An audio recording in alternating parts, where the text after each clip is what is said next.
068ការ៉េ485ปีខ្ញុំបើគ្រប់ម៉ោងនាទីទទួលគ្រប់24ម៉ោង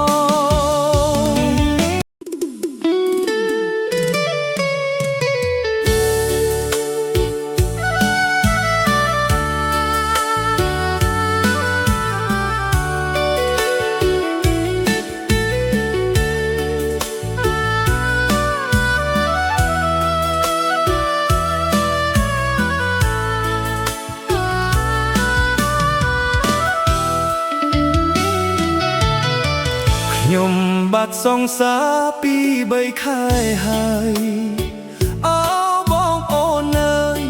បានជួបសូមខលមកខ្ញុំ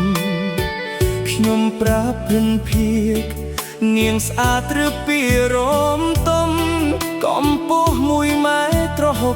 65រៀងសមដោយទួរវេសី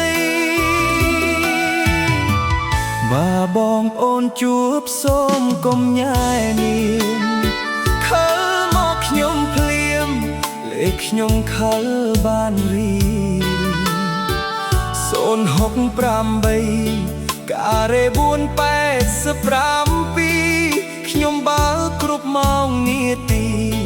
ទទួលគ្រប់24ម៉ោងអូយពេលនេះខ្ញុំព្រួយនាងណាស់នាងចេញពីផ្ទះខ្លាចមានអ្នកផ្សេងតាមព្រោះនាងស្អាតណាស់វងភ័ក្រដូចច័ន្ទពេញវងពិតជាសាសមនឹងខ្ញុំក្រមុំស្អាតកុំលួសសង្ហាតែពេលនេះខ្ញុំកំពុងខូចចិត្តព្រោះបាត់វមីរត់មិនដឹងនាងទៅទីណាខ្ញុំខលរកដែរតែចុចមិនចូលឡាយណាក្រុមហ៊ុនទូសុបប្រាប់ថាមិនអាចទាក់ទ